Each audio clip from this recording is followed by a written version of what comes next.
Soft skill, the most important but the most neglected topic in our world. In our formal education, this subject has not been taught. Nobody taught us the importance of soft skill and which are the soft skill which you'll require to deal in your personal and professional life. So here I am going to discuss about the various soft skill which everyone should focus upon, and I call the framework SCCALE framework. And while explaining that, I have taken certain examples which are not mine. I have read it somewhere, I heard it here, but those were very powerful example. That's why I thought it's worth mentioning those example while I discuss the SCCALE framework with you. So in the SCCALE framework, the S is for self-awareness. Whether you know about yourself,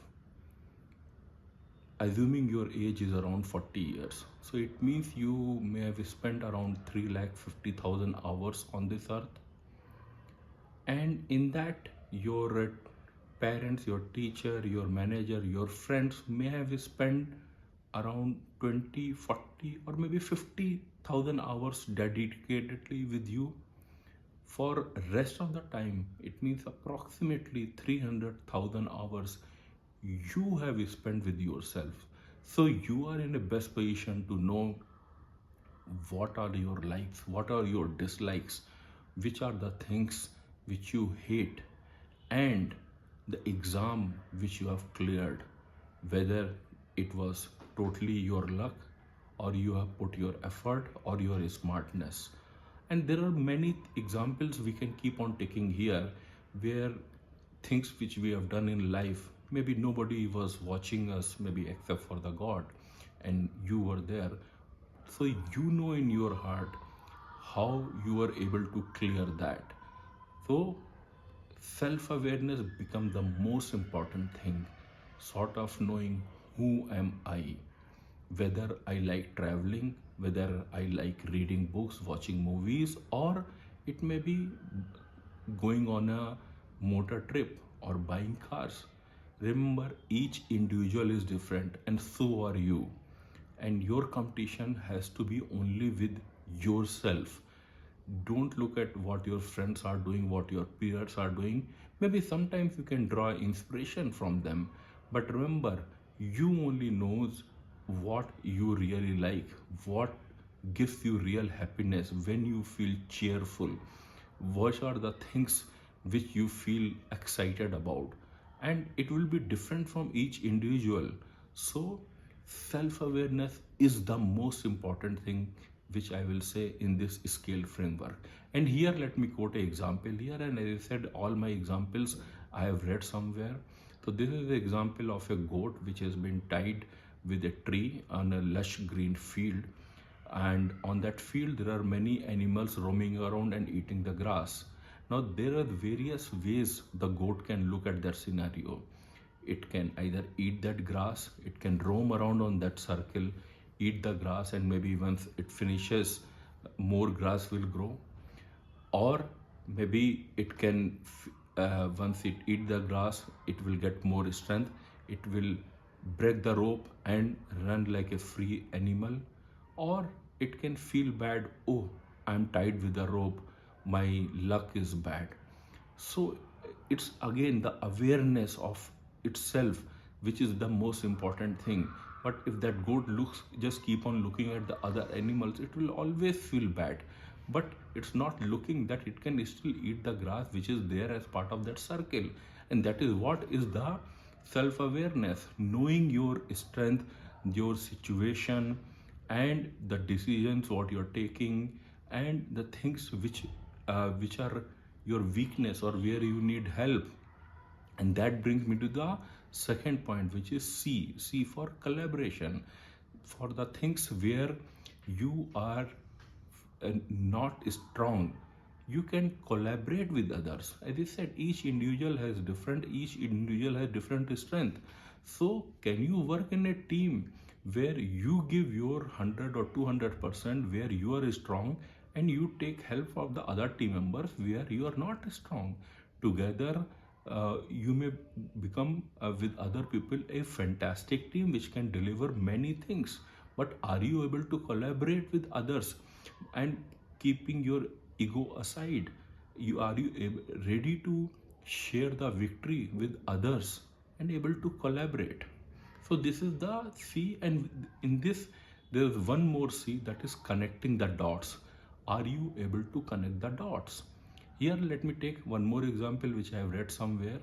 There are three friends, Ram, John and Shyam. So they, at the night they felt hungry, Ram, John, Shyam, and they took the car, they roam around and they got one restaurant, let's say Jimmy restaurant. There they ate the food. Three friends gone to the same restaurant, ate food. Now Ram draw the conclusion that the Jimmy restaurant remained open in the night. That was the conclusion. For the Shyam, the conclusion was that Jimmy restaurant is near a bus stand, so it means all the shops or establishment near the bus stand remain open.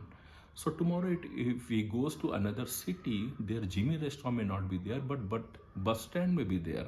So it can always find out the shops which are near the bus stand, and he can get the food. For the John, the conclusion was that bus stand is the transportation hub.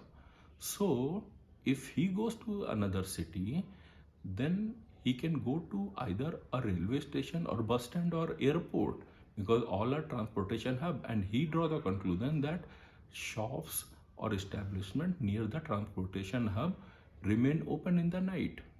So as I said, three friends went to the same restaurant, but everybody detected different conclusion.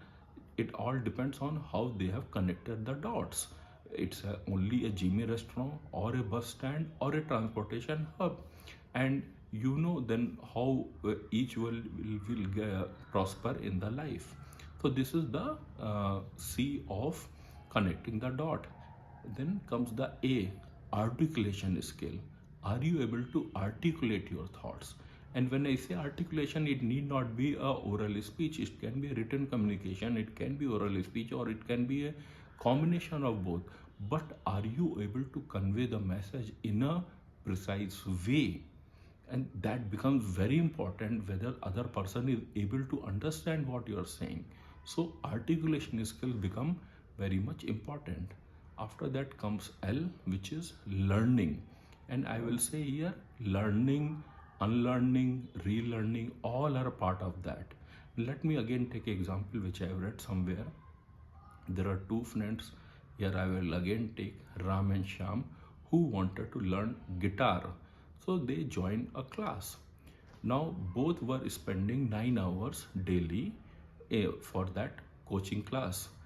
Ram used to play the guitar for full 9 hours, but Shyam used to play the guitar for 7 hours only, and rest 2 hours he used to think about it, what mistake he did, what else he can improve upon, and he used to reflect back the things which have gone wrong, which he can do better, and then he used to plan. I think I need not tell who would have succeeded more, whether Ram or Shyam. The person who just continuously were involved into one exercise, or the person who was reflecting back on what went why, and then reflect back, unlearn the bad thing or the wrong thing, and try learning the new thing. So that is the learning part. And last in this is the empathy. Are you able to empathize with others? And empathy is very much different from sympathy, which many times we confuse with. Empathy is keeping yourself in the shoes of other and thinking whatever the other person is saying, why he may be saying that. Many times we have a habit of immediately responding back without understanding what or the could have been the context by in which that person is saying whatever he is saying. So are you able to empathize with that person? Do you have empathy on his circumstances in which he is living, or in which he is giving certain argument? What were the things behind that, or the way he is behaving, or the way he is working? This becomes very much important part. Remember, we are human, we are not machine, and empathy has to be our hallmark.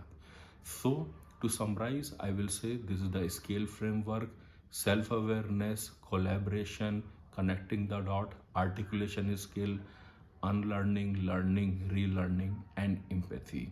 This is the scale framework. If you wanted to learn more about this, you can go to my website www.raknimsingh.com. Thank you.